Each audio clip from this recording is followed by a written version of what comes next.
Bismillahirrahmanirrahim.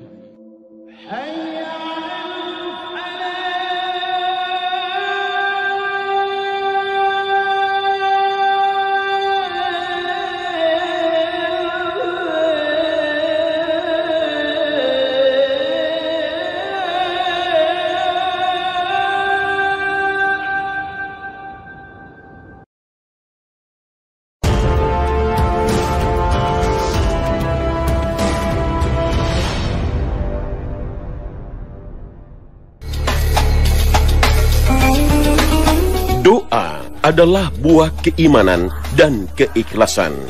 Semakin tinggi iman seorang hamba, maka semakin tinggi juga ketergantungannya kepada Allah Subhanahu wa Ta'ala, sehingga ia pun berdoa. Berdoa juga jadi bukti seorang hamba merasa lemah tanpa bantuan dan kekuatan dari Allah Subhanahu wa Ta'ala. Allah Subhanahu wa Ta'ala sangat cinta kepada hamba-hambanya yang selalu bermunajat kepadanya, dan sangat murka kepada hamba-hambanya yang tidak pernah berdoa kepadanya. Karena itu adalah bentuk kesombongan.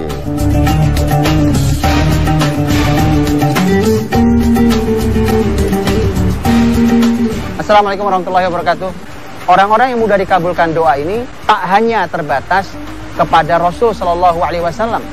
Ada orang-orang di umat ini yang secara umum juga mudah didengarkan doanya oleh Allah Subhanahu Wa Taala, dikabulkan permintaannya. Ada sahabat yang khusus mendapatkan doa agar mendapatkan doa Nabi, agar semua permintaan dan doanya dikabulkan Allah. Ada orang yang disebut oleh Nabi Shallallahu Alaihi Wasallam yang apapun yang dia katakan, apapun sumpahnya pada Allah, apapun kalimat yang dia keluarkan, maka terjadi seperti yang dia katakan. Ini juga luar biasa. Dan ternyata kaidah umumnya dia mengalir terus sampai kepada kita, bahwa ada orang-orang tertentu yang memang mudah dikabulkan doanya oleh Allah Subhanahu wa Ta'ala.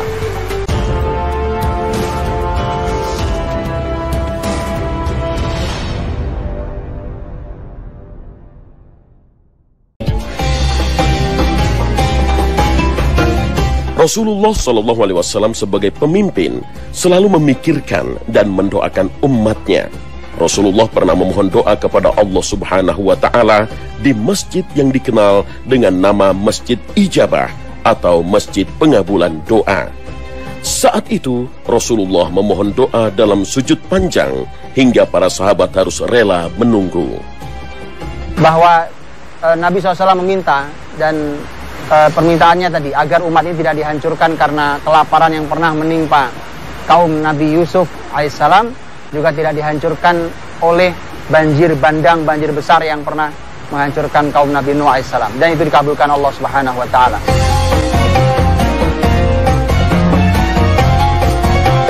Dalam setiap peperangan, Rasulullah juga tidak pernah lupa berdoa kepada Allah Subhanahu wa Ta'ala. Perang Badar salah satunya.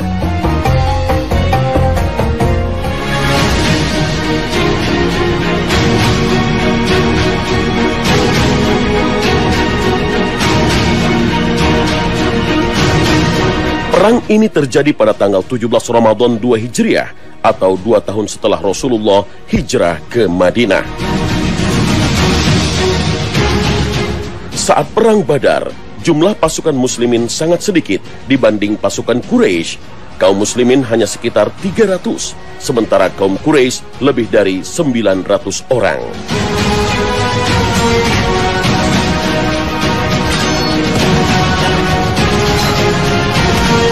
Tapi dengan doa yang dipanjatkan Rasulullah, Allah pun memberi pertolongan hingga akhirnya kaum muslimin mampu menang di Perang Badar. Di berbagai peperangan Nabi, di Perang Badar, di Perang Khandaq, dua peperangan yang rasanya sangat sulit bagi muslimin untuk memenangkan dalam hitungan manusia dan hitungan para ahli strategi perang. Tapi ternyata dimenangkan oleh Allah Subhanahu wa Ta'ala, dan doa Nabi sangat jelas. Di Badar, Nabi berdoa, Allahumma in tuhlik hadhil isabah lan tu'bad abadan fil ard. Ya Allah, kalau kau hancurkan sekelompok muslim yang ada di sini, maka kau tidak akan pernah disembah selamanya di muka bumi ini. Permintaan Nabi agar dimenangkan, kelompok ini jangan dikalahkan. Di perang Khandaq, Nabi SAW berdoa karena musuh begitu besarnya, gabungan berbagai suku. Quraisy dan yang lainnya. Nabi berdoa, kata Nabi, Allahumma munzilal kitab, mujriyas sahab, hazimal ahzab, ihzimhum, wansurna alaihim. Ya Allah, engkau yang menurunkan Alkitab, engkau yang memperjalankan awan, engkau yang mengalahkan sekutu sendirian, maka kalahkan mereka dan tolonglah kami memenangkan pertarungan ini terhadap atas mereka. Dan semua dikabulkan Allah Subhanahu wa taala. Maka apa yang diminta Nabi sallallahu alaihi wasallam, bahkan makanan yang sedikit dengan doa Nabi, maka cukup untuk sekian banyak orang.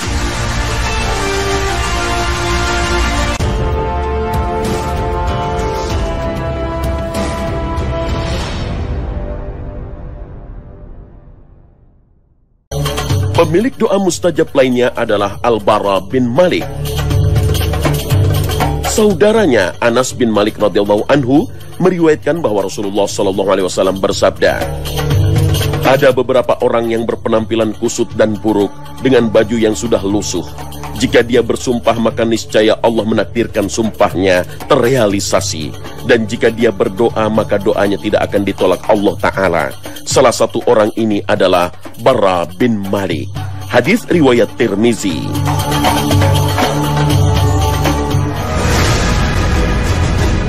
Sejarah Islam menggambarkan Al-Bara bin Malik mempunyai perawakan kurus, rambutnya tidak rapi, badannya tidak sewangi sahabat Rasulullah yang kaya, sehingga keberadaannya seringkali dianggap sebelah mata. Namun, ia terkenal pemberani, bernyali besar, dan bertekad baja. Dikisahkan bahwa beliau telah membunuh 100 kaum musyrik dengan cara 1 lawan 1. Yang duel 1 lawan 1 saja, mubarazah, itu 100 orang. Belum ditambah korban-korban lainnya, saudara. Inilah salah satu keberanian dan seorang sahabat Nabi kita yang tidak lain dan tidak bukan adalah saudara kandung daripada Anas bin Malik radhiyallahu taala anhu. Saking nekatnya sahabat yang satu ini, Sayyidina Umar Ibn Khattab pernah mengatakan, apa beliau bilang? Sayyidina Umar waktu jadi khalifah, beliau pesan kami gubernur-gubernur di semua daerah, sudah.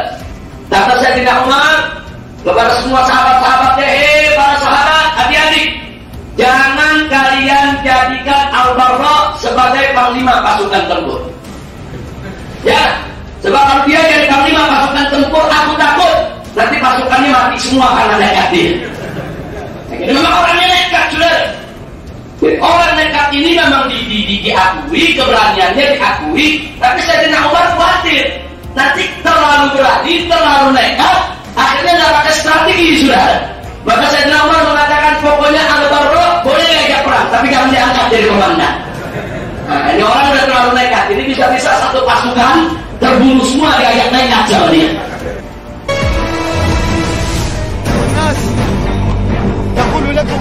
Kisah bermula sejak wafatnya Rasulullah SAW, di mana kabilah-kabilah Arab berbondong-bondong keluar Islam, ketika sebelumnya ramai-ramai masuk agama Islam.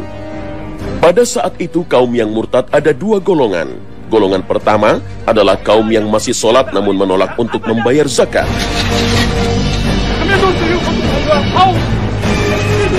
Golongan kedua adalah kaum yang mempercayai nabi-nabi palsu setelah Nabi SAW wafat.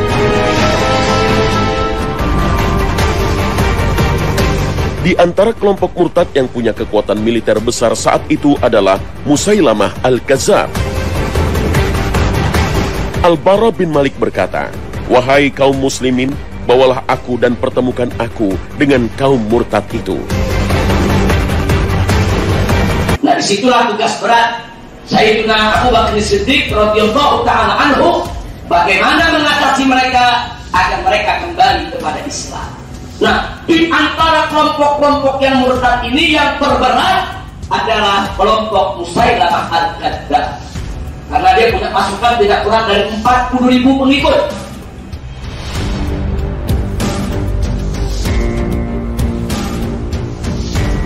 Akhirnya Sayyidina Siddiq radhiyallahu taala anhu mengirim pasukan kedua. Kali ini dipimpin oleh Khalid bin Walid radhiyallahu taala anhu.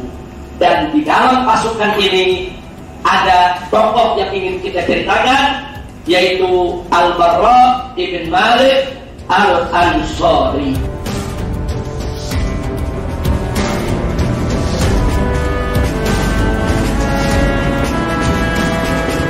Dan ternyata akhirnya berhasil. Mulailah orang-orang Ansor dan Muhajirin bahu-membahu mendesak daripada pasukan Musailamah Al-Kadzdzab, dan akhirnya Musailamah Al-Kadzdzab terdesak masuk ke dalam benteng mereka. Sudah ada itu benteng ditembok dengan tembok yang sangat kokoh dan tinggi, sehingga kaum muslimin tidak bisa untuk mencapainya. Sudah ada. Jadi Musailamah Al-Kadzdzab dengan pasukannya puluhan ribu bersembunyi di balik benteng.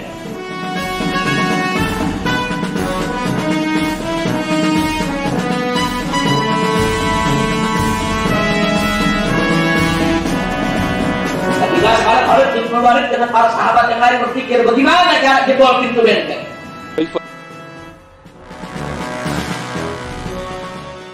احتملوني والقوني من فوق سورها عليهم في الحديقة قريبا من أحد أبوابها، فإذا دخلتم عليهم فتحنا الأبواب الأخرى. تقتل نفسك؟ أقتلهم إن شاء الله.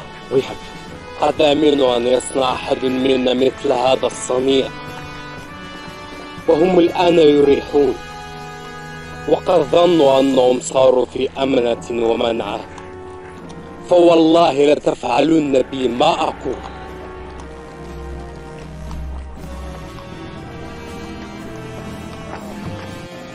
Akhirnya saudara, di situ Al-Barra bin Malik dia kumpulkan kawan-kawan orang Ansor.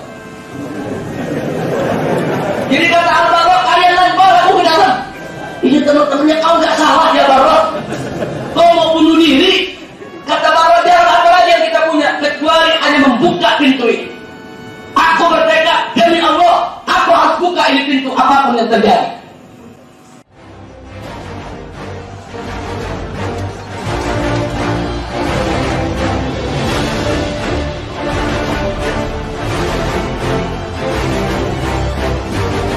Akhirnya Barra dilemparkan ke dalam. Begitu sampai ke dalam, Barra harus menghadapi ribuan orang. Dia bertempur, dia bunuh orang yang ada di sekitarnya. Pertama 10 musuh tumbang sudah. Nah kemudian saat itu Barra berusaha untuk buka pintu gerbang.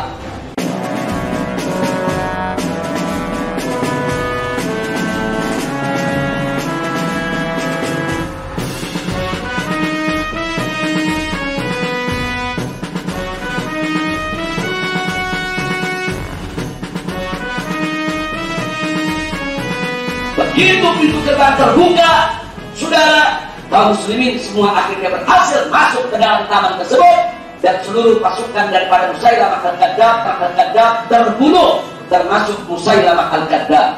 Allah memberikan kemenangan. Bagaimana nasib Al-Barra? Subhanallah, selamat tidak mati sudah. Subhanallah, alhamdulillah, wa la ilaha illallah, wallahu akbar. Allah tidak kasih dia mati, tapi Allah kasih beliau selamat, dan beliaulah kunci kemenangan daripada perang melawan Musailamah Al-Kadzdzab. Alhamdulillah.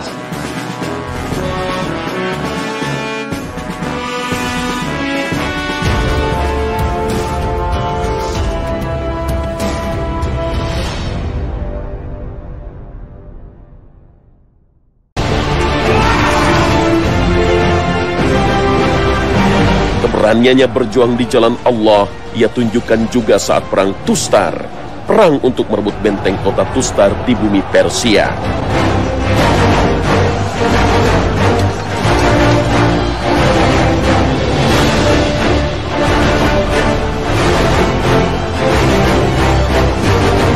Tidak hanya berjuang di jalan Allah, ia juga berdoa kepada Allah Subhanahu wa Ta'ala. Bahkan berkat doa yang ia panjatkan, kaum muslimin mampu menaklukkan kota Tustar. Luar biasa.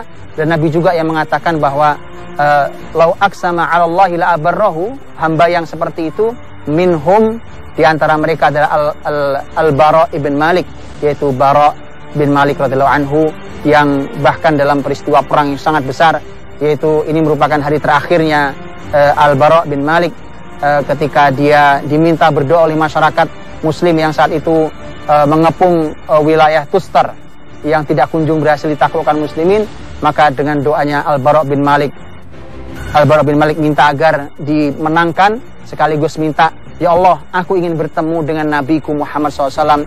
Maka muslimin dimenangkan dan Al-Bara' syahid di tempat itu.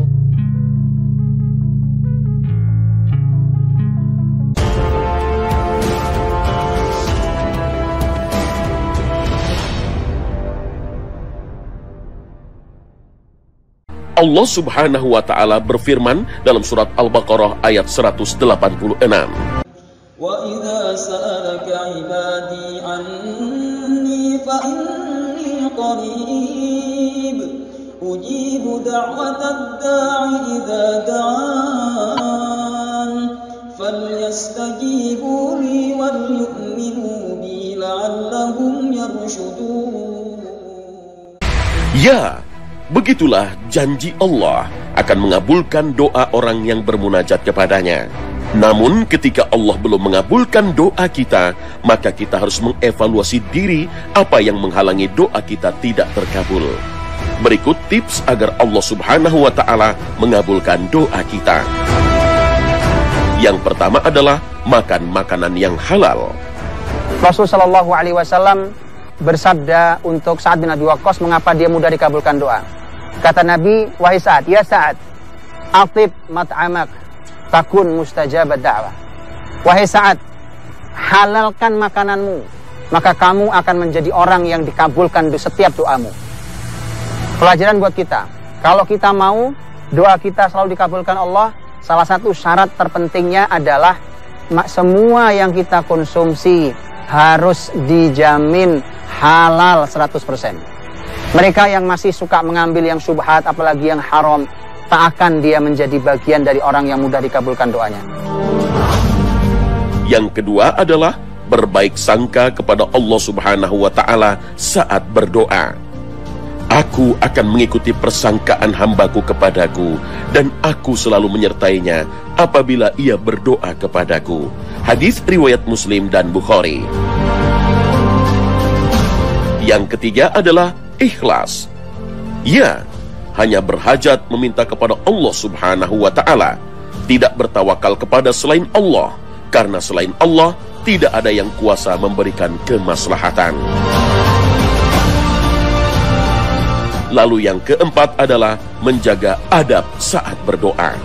Allah cinta kepada hambanya yang merendahkan diri di hadapannya, mengangkat kedua tangannya dan menunjukkan bahwa dirinya lemah dan sangat butuh pertolongan Allah. Allah berfirman dalam surat Al-A'raf ayat 55, berdoalah kepada Tuhanmu dengan rendah diri dan suara lembut, sungguh dia tidak menyukai orang-orang yang melampaui batas. Dan yang terakhir, kelima adalah memperbanyak amal kebaikan. Dalam surat Al-Anbiya, Allah berkisah tentang doa Nabi Nuh, Nabi Daud, Nabi Sulaiman, Nabi Ayub, Nabi Yunus, dan Nabi Zakaria. Allah mengabulkan doa para nabi tersebut. Kemudian Allah menyampaikan mengapa doa mereka terkabul. Allah berfirman dalam surat Al-Anbiya ayat 90. Sesungguhnya mereka selalu bersegera dalam mengerjakan kebaikan, dan mereka berdoa kepada kami dengan penuh harap dan cemas, dan mereka orang-orang yang khusyuk kepada kami.